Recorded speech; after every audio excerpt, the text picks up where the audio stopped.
अगले 140 दिनों में बिटकॉइन का आखिरी क्रैश होगा। ये बिटकॉइन और क्रिप्टो की सबसे बड़ी बाइंग अपॉर्चुनिटी होगी, क्योंकि इसके बाद बिटकॉइन कभी $25,000 से नीचे नहीं जाएगा। इसके बाद बिटकॉइन प्राइस का हर मरहला पार करेगा। $60,000 के बाद लोग सिर्फ ख्वाहिश कर सकेंगे कि वो बिटकॉइन को $50,000 से नीचे खरीदे। तो ये सब कहानी क्या है, आए आपको तफसील से बताएं। मैं हूं अली रेहान, आप देख रहे हैं crypto Baba. So let's dive in.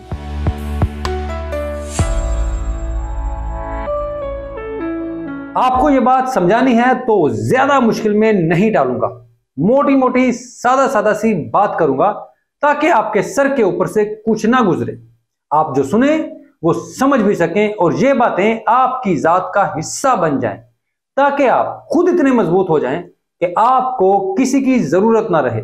यह शायद आपको यह भी लगे कि जब सब लोग $20,000 कह रहे थे तो ये कहता था कि नहीं, मार्केट वहां नहीं जाएगी। अब सब कह रहे हैं कि मार्केट ऊपर जाएगी, तो ये नई साइंस ले आया है।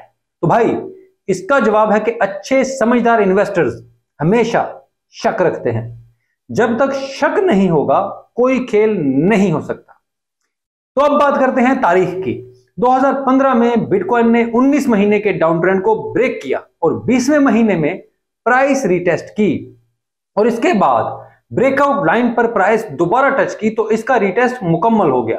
अब आप 2019 में आए, वहां ब्रेकआउट मंथली बेस पर हुआ लेकिन प्राइस ने रीटेस्ट नहीं किया।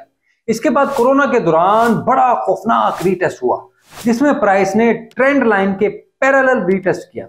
इस हिसाब से हमें यह मानना होगा कि ब्रेकआउट के बाद प्राइस ट्रेंड लाइन को रीटेस्ट करती है।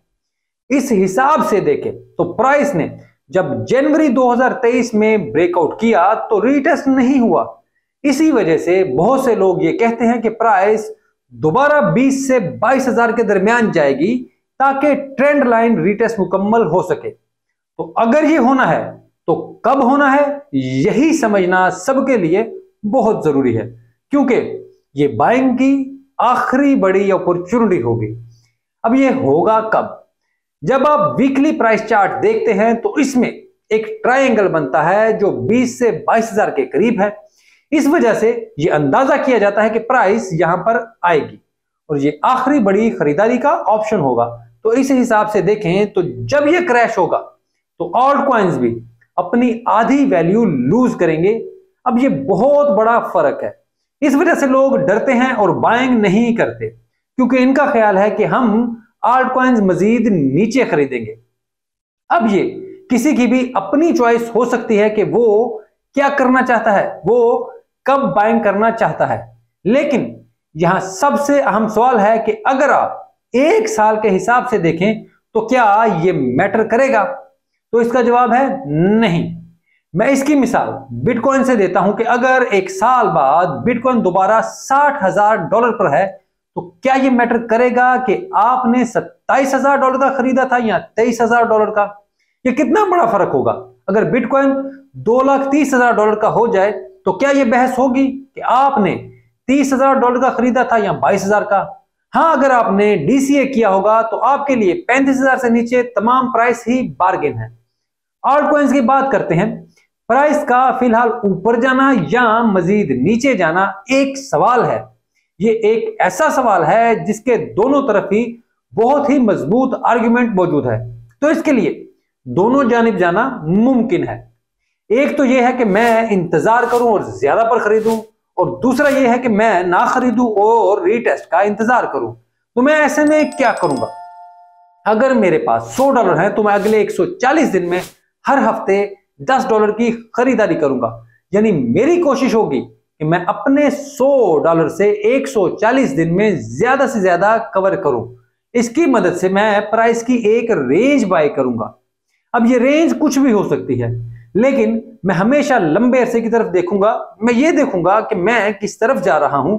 अगर मैं समझता हूं कि ओशन प्रोटोकॉल $10 की तरफ जा रहा है तो फिर यह मसला नहीं कि मैंने ओशन को $0.32 पर बाय किया है या मैंने इसको 0.45 पर बाय किया है। ये मैटर ही नहीं करता।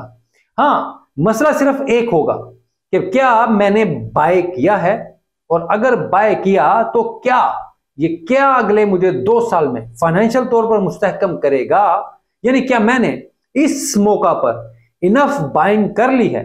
अगर कर ली है तो फिर क्या मैंने अपने लॉस को कवर कर लिया है? अब अगर आपको नहीं मालूम कि लॉस कवर क्या होता है तो इसका मतलब है कि अगर मैं ओशन खरीद रहा हूं तो मुझे एक और अच्छा कॉइन भी अपने पास रखना है, ताकि मेरा अगर एक कॉइन से मसला हल नहीं हो रहा और इसके साथ कुछ हो जाता है तो मेरे पास लॉस कवर करने के लिए दूसरा अच्छा कॉइन मौजूद हो। तो क्या मैंने लॉस कवरिंग मुकम्मल कर ली है?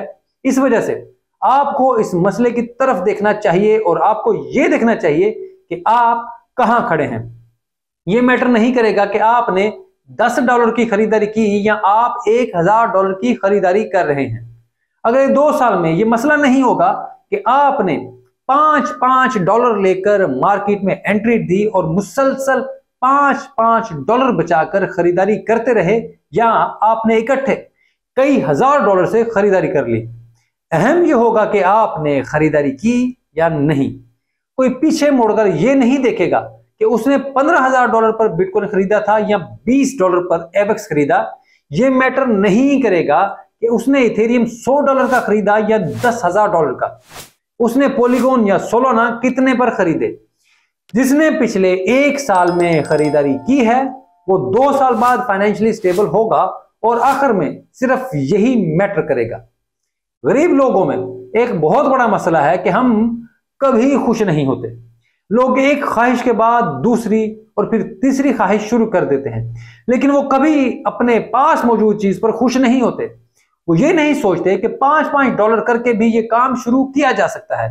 वो इस इंतजार में रहते हैं कि यार बड़ा पैसा आएगा तो करेंगे।